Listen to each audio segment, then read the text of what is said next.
하나님 아버지 감사합니다. 새날을 허락하시고 하나님 말씀 앞에 나와 예배 드리게 하심에 감사합니다. 하나님을 간절히 찾는 자에게 만나 주신다고 말씀하셨는데 이 시간 하나님을 깊이 만나는 시간 되게 하옵소서. 몸은 춥지만 마음은 하나님을 만나 뜨겁게 하여 주옵소서. 말씀을 들을 때, 기도 드릴 때 레마의 말씀으로 찾아와 주셔서 나에게 주신 말씀을 깨닫고 기억하여 말씀대로 살아가게 하옵소서. 예배 드릴 때, 기도 드릴 때 감동이 마음의 기쁨과 감동에서만 끝나는 것이 아니라 삶으로 이어져 삶에서 말씀대로 살아가는 용기와 은혜를 더하여 주옵소서. 부르신 곳에서 합당한 열매를 맺는 사랑하는 모든 지체들이 되게 하옵소서. 말씀대로 살아갈 때 삶의 예배를 받으시는 예수님의 이름으로 기도드립니다. 아멘. 오늘 우리에게 주시는 하나님의 말씀은 아모스 5장 18절부터 27절까지 말씀입니다. 아모스 5장 18절부터 27절 말씀 저와 합독하시겠습니다. 화 있을진저 여호와의 날을 사모하는 자여, 너희가 어찌하여 여호와의 날을 사모하느냐? 그날은 어둠이요 빛이 아니라 마치 사람이 사자를 피하다가 곰을 만나거나 혹은 집에 들어가서 손을 벽에 대었다가 뱀에게 물림 같도다. 여호와의 날은 빛 없는 어둠이 아니며 빛남 없는 캄캄함이 아니냐? 내가 너희 절기들을 미워하여 멸시하며 너희 성회들을 기뻐하지 아니하나니 너희가 내게 번제나 소제를 드릴지라도 내가 받지 아니할 것이요 너희의 살찐 희생의 화목제에도 내가 돌아보지 아니하리라. 내 노랫소리를 내 앞에서 그칠지어다. 내 비파 소리도 내가 듣지 아니하리라. 오직 정의를 물같이 공의를 마르지 않는 강같이 흐르게 할지어다. 이스라엘 족속아, 너희가 40년 동안 광야에서 희생과 소제물을 내게 드렸느냐? 너희가 너희 왕 식굿과 기윤과 너희 우상들과 너희가 너희를 위하여 만든 신들의 별 형상을 지고 가리라. 내가 너희를 다메섹 밖으로 사로잡혀 가게 하리라. 그의 이름이 만군의 하나님이라 불리우는 여호와께서 말씀하셨느니라. 아멘. 할렐루야. 새벽 기도에 오신 여러분을 주님의 이름으로 축복합니다. 오늘 말씀은 화 있을진저로 말씀을 시작합니다. 다른 번역에서는 저주를 받아라 하고 시작합니다. 화 있을진저 여호와의 날을 사모하는 자여. 여호와의 날을 사모하는 자들에게 하나님의 화가 임한다는 것입니다. 여호와의 날은 무엇을 의미할까요? 유대인들은 마지막 때에 하나님의 선택받은 백성인 자신들은 구원을 받고 그들을 괴롭혔던 이방 나라들은 하나님께 심판을 받을 것이라는 믿음을 갖고 있었습니다. 유대인들은 늘 여호와의 날을 기다렸습니다. 그때가 되면 지금의 괴로움에서 벗어나 하나님께서 자신들을 구원하실 거라는 믿음을 갖고 있었기 때문입니다. 그래서인지 예수님께서 이 땅에 오셨을 때 예수님의 모든 사역을 가장 가까이서 보았고 예수님의 말씀을 가까이서 들었던 제자들이 예수님과는 다른 기대와 마음을 품고 있었습니다. 예수님께서 왕이 되셔서 자신들을 구원할 것이라는 이상한 착각이었습니다. 유대인들은 여호와의 날에 자신들이 구원받기를 원했습니다. 그 날이 되면 꿈꿔왔던 회복이 임하여 세상에 빛나고 높임을 받게 될 것이라고 믿고 있었습니다. 그런데 그런 여호와의 날을 사모하는 자들에게 화가 임할 것이라는 것입니다. 너희가 어찌하여 여호와의 날을 사모하느냐? 그날은 어둠이요 빛이 아니라. 너희가 왜 여호와의 날을 사모하느냐고 묻습니다. 그리고 그들의 기대와는 다른 이야기를 합니다. 여호와의 날은 빛이 아니라 어둠이라고 말씀하십니다. 그들은 구원의 날이 아니라 그 날은 구원의 날이 아니라 멸망의 날, 심판의 날이라고 말씀하십니다. 19절 마치 사람이 사자를 피하다가 곰을 만나거나 그 날은 마치 사람이 사자를 피하다가 곰을 만난 것과 같다는 것입니다. 따라오는 사자를 겨우 피했는데 눈앞에 떡하니 곰이 있다는 것입니다. 여호와의 날을 구원의 날, 회복의 날이라고 믿고 그날을 기대하고 기다려왔는데 그날은 구원과 회복의 날이 아니라 또 다른 고통과 멸망이라는 것입니다. 혹은 집에 들어가서 손을 벽에 대었다가 뱀에게 물림 같도다. 위기의 상황을 피해 집에 들어가 안도의 한숨을 내쉬며 아 이제는 살았구나 하며 벽에 손을 짚었는데 이게 웬걸? 뱀이 나타나 손을 물었다는 것입니다. 여호와의 날을 기대하며 살았는데 그들의 기대와는 다를 것이라고 말씀하십니다. 20절 여호와의 날은 빛없는 어둠이 아니냐 빛남 없는 캄캄함이 아니냐. 그들이 기다리고 기다려왔던 여호와의 날은 빛없는 어둠이라고 말씀하십니다. 여기서 빛은 기쁨과 희망을 의미합니다. 그런데 그들이 기다리고 기다려왔던 여호와의 날이 기쁨의 날, 희망의 날이 아니라 또 다른 슬픔과 고통의 날이라고 말씀하고 계십니다. 하나님은 이런 말씀을 하실 때 과연 어떤 마음이셨을까요? 그들보다 유대인들보다 하나님께서 더 그들에게 기쁨을 주고 싶어 하지 않으셨을까요? 하나님은 멸망으로 가는 하나님의 자녀들을 제발 하나님께 돌아오라고 계속해서 선지자들을 통해서 말씀하십니다. 그들이 돌아와 아버지인 하나님 품 안에서 하나님께서 주시는 기쁨과 희망을 누리기를 원하셨습니다. 그래서 계속해서 끊임없이 그들에게 선지자들을 통해 하나님의 말씀을 선포하시면서 돌아올 것을 말씀하십니다. 하나님께서 포기하지 않으시고 계속해서 선지자들을 통해 말씀하십니다. 돌아오라고 끊임없이 보냈습니다. 그들은 선지자들을 핍박하고 죽이기도 하였습니다. 그런데도 하나님께서 하나님의 백성을 포기하지 않으시고 계속해서 보내셔서 하나님의 말씀을 전하십니다. 그런데도 돌아오지 않았습니다. 그런데도 돌아오지 않는 이 백성들에게 하나님은 그들이 기대하고 고대하고 기다리던 여호와의 날이 그들의 기대와 다를 것이라고 말씀하십니다. 왜 그런지 하나님께서 그들의 모습을 그 다음 구절에서 설명하시며 말씀하십니다. 내가 너희의 절기들을 미워하여 멸시하며 너희의 성회들을 기뻐하지 아니하나니 하나님께서 그들이 절기 때마다 드렸던 예배를 미워하시고 멸시하신다고 말씀하십니다. 이스라엘은 하나님께서 선택하신 백성들입니다. 하나님께서 그들의 조상을 인도하셨습니다. 그래서 그들의 모든 가치관과 삶은 하나님 없이는 설명이 되지 않습니다. 전통적으로 그들의 예배는 모든 것이 갖춰졌고 겉으로 볼 때는 굉장히 화려한 예배였습니다. 누가 봐도 하나님께서 그 예배를 기뻐하실 것만 같았습니다. 그런데 하나님께서 그런 그들의 예배를 미워하시고 역겹다고 말씀하십니다. 너희의 성회들을 기뻐하지 아니하나니 모든 하나님을 위한다고 하는 모임을 하나님께서 기뻐하지 않으신다고 말씀하십니다. 하나님의 말씀을 따라 살기 위해서 만들어 놓은 모든 모임을 하나님께서 역겹다고 멸시하신다고 말씀하시고 계십니다. 22절 너희가 내게 번제나 소제를 드릴지라도 내가 받지 아니할 것이요. 하나님께서 그들의 예배를 받지 않으신다는 것입니다. 너희의 살찐 희생의 화목제도 내가 돌아보지 아니하리라. 5대 제사 중에서 화목제는 인간관계가 깨어졌을 때 하나님께 드리는 제사로 하나님께 살찐 송아지를 제사로 드리고 동네의 모든 사람들을 불러 제사 드렸던 송아지를 함께 나누어 먹어야만 했습니다. 그 송아지를 다 먹어야 하나님께서 그 관계의 죄를 용서해 주셨습니다. 그런데 만약 관계가 회복되지 않아 모든 사람을 불러 모으지 못해 그 제사 드렸던 소를 다 먹지 못하면 다시 하나님께 제사를 드려야만 했습니다. 여기서 하나님께서 원하신 제사는 무엇입니까? 겉만 번지르르한 제사일까요?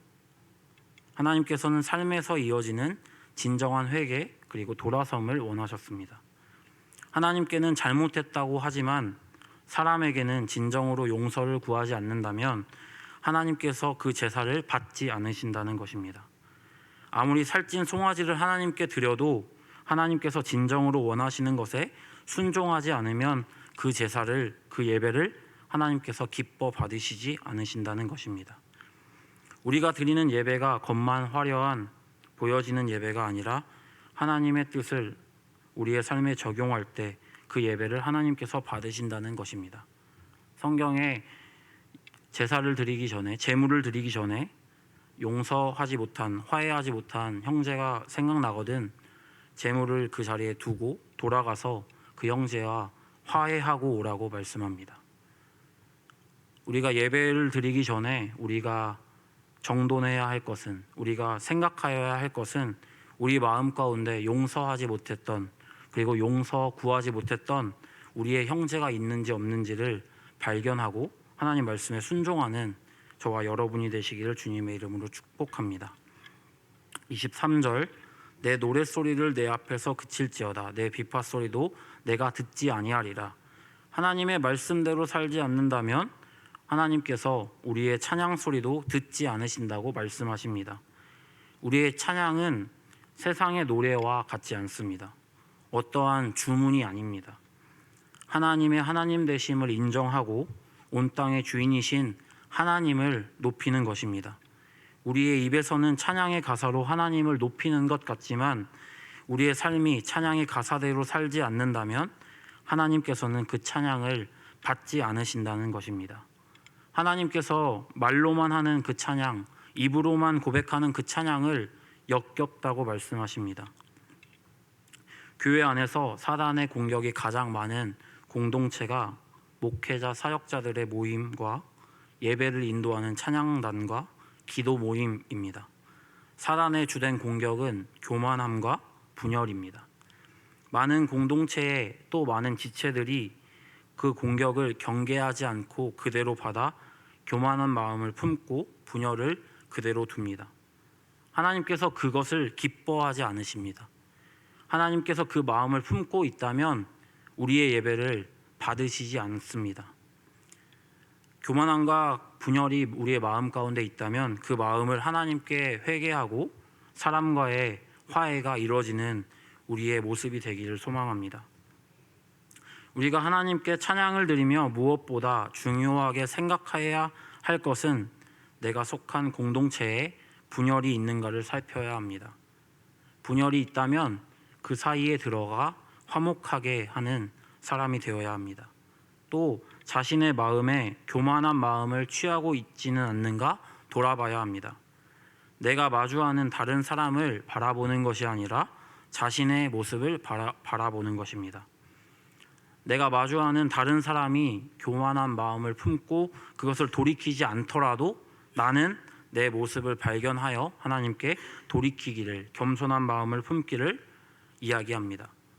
바울은 성도의 교제에서 가장 필요한 덕목이 겸손이라고 이야기합니다. 바울이 살던 그 당시에는 겸손은 중요한 덕목이 아니었습니다.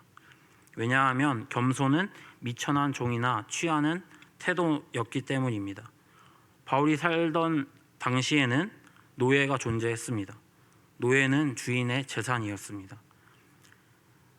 그 당시 노예의 종류가 굉장히 많았습니다. 과외를 하는 노예도 있었고, 목욕을 시켜주는 노예도 있었고, 반려동물을 키워주는 노예도 있었고, 그 집을 지키는 노예도 있었습니다. 그 중에 가장 미천한 노예는 집에 들어온 사람들의 발을 닦아주는 노예였습니다. 당시에는 사람들이 샌들 같은 것들을 신고 다녔습니다. 그리고 팔레스타인 지역은 사막 지역입니다. 그래서 발이 굉장히 더러웠습니다. 바울이 말한 겸손은 그런 발들을 닦아주는 가장 낮은 계급의 노예들이나 취해야 하는 덕목들이었습니다. 그런데 왜 바울은 겸손을 성도의 교제에서 가장 필요한 덕목이라고 말했을까요? 바로 우리 주 예수 그리스도께서 죽을 수밖에 없는 우리와의 관계에서 그 겸손을 취하셨기 때문입니다. 우리가 속해 있는 공동체에서 우리 주 예수 그리스도께서 취하셨던 그 겸손을 취해야 합니다. 목사라고, 장로라고, 권사라고 또는 집사라고 어떤 직분이 계급이 되어 자신을 높이는 것이 아니라 우리 주 예수 그리스도가 취하신 그 겸손을, 그 낮아짐을 우리 관계 안에서 선택하는 것입니다.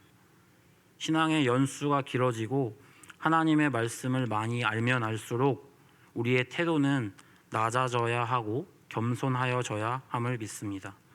왜냐하면 말씀대로 살면서 하나님의 성품을 닮아가기 때문입니다. 그런데 직분이 계급이 되어 우리 주 예수 그리스도의 모습을 닮아가는 것이 아니라 반대로 가고 있다면 그 직분이 우리에게는 오히려 독이 되는 것입니다. 깨달으셔야 합니다. 하나님께서 우리에게 직분을 주신 이유는 성도를 섬기고 교회를 섬기고 그것들을 통해서 하나님을 더 닮아가고 그 모습으로 모범을 보이라는 것입니다. 우리에게는 당연히 마음 가운데 높아지고 싶고 주목받고 싶고 인정받고 싶은 욕구가 마음에 있습니다. 관계 안에서 그런 욕구를 발견한다면 하나님께 다루어 예수님의 겸손함을 취하시는 저와 여러분이 되기를 주님의 이름으로 축복합니다. 우리의 관계 안에서 그 겸손을 선택하여 나보다 남을 낮게 여기는 것이 하나님을 진정으로 찬양하는 자들의 태도이어야 합니다. 우리의 삶에서 모든 사람에게 그런 겸손의 태도를 가질 때 하나님께서 그 예배를 받으십니다. 하나님께는 입으로만 보여지는 모습으로만 하나님을 찬양하는 것이 아니라 우리의 삶의 모습, 은밀한 곳에서 보이지 않는 곳에서 드려지는 그 모습을 하나님께서 예배로 받으심을 믿습니다. 24절 오직 정의를 물같이 공의를 마르지 않는 강같이 흐르게 할지어다. 겉만 화려한 예배를 드리는 것에 집중하지 말고 하나님의 뜻이 무엇인지를 행하라는 것입니다. 마가복음 12장에서는 율법학자 중에 한 사람이 예수님께 다가와 모든 계명 가운데서 가장 으뜸이 되는 것은 무엇이냐고 묻습니다. 예수님께서 대답하셨다. 첫째는 이것이다. 이스라엘아 들어라. 주 곧 우리 하나님은 오직 한 분이신 주님이시다. 내 마음을 다하고 내 목숨을 다하고 내 뜻을 다하고 내 힘을 다하여 주 너의 하나님을 사랑하여라. 둘째는 이것이다. 내 이웃을 내 몸과 같이 사랑하여라. 이 계명보다 더 큰 계명은 없다. 그러자 율법학자가 예수께 말하였다. 선생님, 옳은 말씀입니다. 하나님은 한 분이시오 그 밖에는 다른 이는 없다고 하신 그 말씀은 옳습니다. 또 마음을 다하고 지혜를 다하고 힘을 다하여 하나님을 사랑하는 것과 이웃을 자기 몸같이 사랑하는 것이 모든 번제와 희생제보다 더 낫습니다. 예수님께서 가장 으뜸이 되는 계명은 하나님을 사랑하고 이웃을 사랑하는 것이라고 말씀하십니다. 하나님을 사랑한다고 말하면서 우리의 보이는 이웃을 사랑하지 않는 것은 하나님을 사랑하지 않는 것이라고 하나님께서 말씀하시고 계시는 것입니다. 24절에 오직 정의를 물같이 공의를 마르지 않는 강같이 흐르게 할지어다 라는 말은 하나님을 사랑하는 것처럼 우리의 관계 안에서 이웃을 사랑하라는 것입니다. 선한 사마리아인처럼 우리 주변에 우리에게 예수님의 모습으로 다가오는 그 사람에게 예수님을 대하듯 대하라는 것입니다. 우리가 받은 사랑 또 우리가 받은 그 은혜를 우리만 가지고 누리는 것이 아니라 우리의 삶에 관계하는 모든 사람에게 흐르게 하라고 말씀하십니다. 오늘 하루 굉장히 많은 형제 자매를 만나게 될 것입니다. 그 중에는 좋게 대하고 싶지 않은 형제 자매도 있을 것입니다. 가까이 하고 싶지 않은 형제 자매도 있을 수 있을 것입니다. 예수님께서 그들의 모습으로 우리에게 찾아오셨다고 믿으시고 예수님처럼 그들을 대해보면 어떨까 합니다. 처음부터 완벽할 수 없다고 생각합니다. 처음부터 우리의 발을 닦아주셨던 예수님처럼 모두를 그렇게 대할 수 없을 거라고 믿습니다.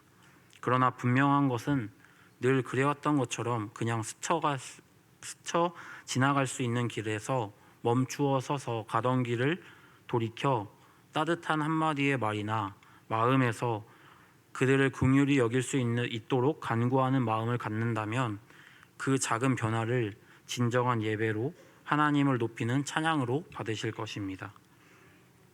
25절 이스라엘 족속아 너희가 40년 동안 광야에서 희생과 소제물을 내게 드렸느냐.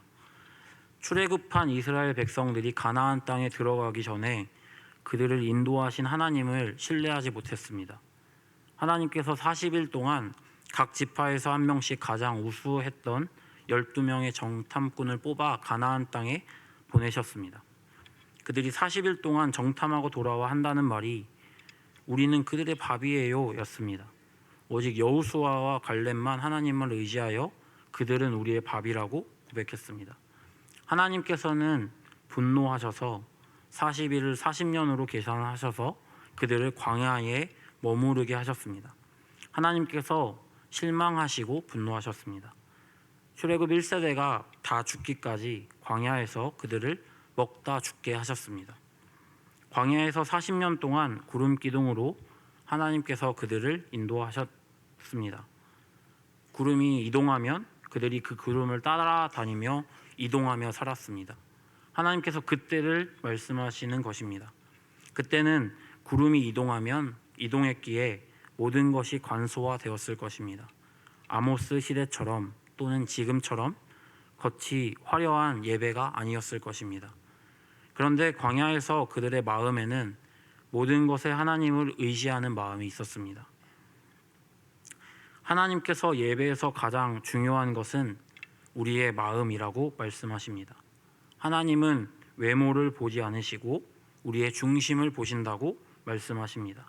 진정으로 하나님께서는 우리의 마음을 보시고 그 안에 예배 드리는 마음이 있는지 보신다는 것입니다. 예배 드리는 마음이라는 것은 겉으로 화려함이 아니라 마음으로 하나님의 말씀을 귀히 여기는 것입니다. 마음에 그 마음이 있는지를 하나님께서 보시는 것입니다. 광야에서 예배는 어땠을까요? 그 광야는 한 번도 하나님께 예배 드리지 않았던 땅입니다. 그런데 그 땅에 지성소가 놓여지면 그 땅은 거룩한 땅이 되었습니다. 우리에게 중요한 것은 반드시 우리의 보여지는 모습도 중요하지만 보이는 것에 속지 않고 우리 마음에 하나님의 말씀을 귀히 여기고 사랑하는 마음이 있는지를 돌아봐야 합니다. 그 마음이 없다면 하나님께 하나님을 사랑하는 마음을 달라고 하나님의 말씀을 귀히 여기는 은혜를 달라고 간구해야 합니다. 하나님께 예배 드릴 때 우리에게 중요한 것은 겉을 화려하게 하는 것이 아니라 하나님의 임재가 임할 수 있도록 우리의 마음을 정돈하는 것입니다. 우리에게 부르신 그곳에서 하나님의 임재를 구합시다. 만나는 모든 사람들과의 관계 안에서 하나님의 임재를 구합시다. 함께 드리는 모든 예배마다 또는 혼자 말씀을 읽고 묵상하고 기도하는 예배의 자리마다 먼저는 하나님의 임재를 구하며 우리의 마음을 정돈합시다. 어제의 예배의 성공이 오늘의 예배의 성공으로 찾아오지 않습니다.